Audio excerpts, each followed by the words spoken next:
In this video, how I will explain how we can integrate Firestore app using Spring Boot and React. For this, we need to create a Firebase project here. I'm giving the name as demo project. You can give any name of your project. Click on continue button, then it will ask for your account name. Choose the desired account, that's it. Your project is ready. Firebase is a backend platform by Google that helps you build apps faster. It gives you services like authentication, databases like Firestore, cloud functions, and hosting, without managing servers. You focus on building features, Firebase handles the infrastructure. Now our project is ready. Next step is to create database for that. We need to choose Firestore database for this. Now next step is to create the database for that. We need to choose Firestore database from build section. Now let's create the database in Firestore. Go to the Firestore section in the Firebase console, click on create database, choose the production or test mode, select a region, and Firebase will automatically set up the database for our project. Here I had chosen the US Central 1 location and click on next button and click on create button. Go to the Firestore rules section and add this code snippet to make sure only authenticated users can access the database. Now we need to register the app to connect with the Firestore database. Here, I'm choosing a web app, giving it the name test app, and registering it. Once registered, Firebase generates a configuration code snippet that includes the API key, auth domain, project ID, storage bucket, messaging sender ID, and other details. This same configuration now needs to be added to our React application to connect it with the Firestore database. In React, we use this config to initialize Firebase using the Firebase SDK. It contains details like the API key, project ID, and auth domain, which tell Firebase exactly which project and database our app should talk to. This configuration is safe to use on the front end because actual access control is handled by Firestore security rules. Once Firebase is initialized, our React app can securely read and write data to Firestore based on the permissions we've defined. Now we need to add authentication providers. For this app, I'm choosing the email and password provider. I'll enable it and save the changes. This allows users to sign up and log in using their email address and password.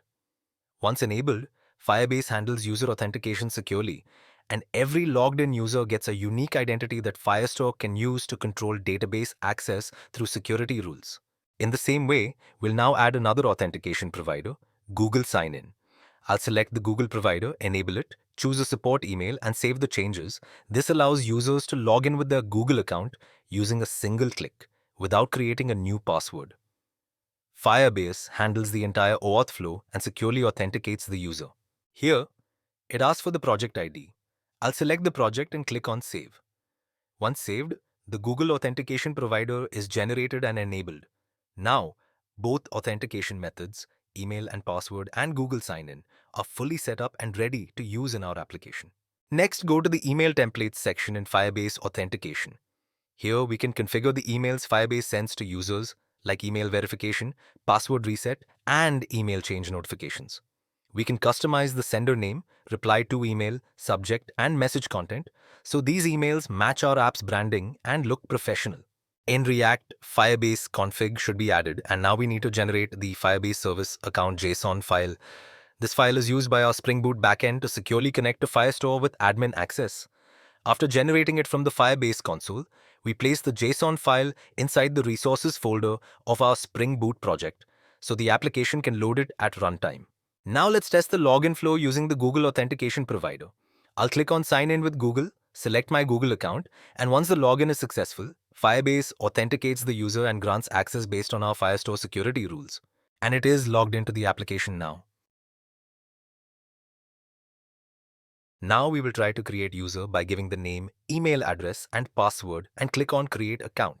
Now let's create a user account by entering the name, email address, and password, and then clicking on Create Account. After the account is created, Firebase sends a verification email to this registered email address. We need to open that email and verify the account. Sometimes this email may land in the spam folder, so make sure to check there as well. Now the email is verified and able to log into the application. If you want to test Firestore locally, you can install and use the Firebase emulator suite. It lets you run Firestore on your local machine without it touching production data. The Firestore emulator is part of the Firebase emulator suite. It lets you run a local version of Firestore on your machine, so you can test your application without affecting your real database. You can perform reads, writes, and queries locally, and it behaves just like the live Firestore database. This is especially useful for development, debugging, and testing security rules safely. Hope this helped you understand Firestore better. Thanks for watching, and I'll see you in the next tutorial.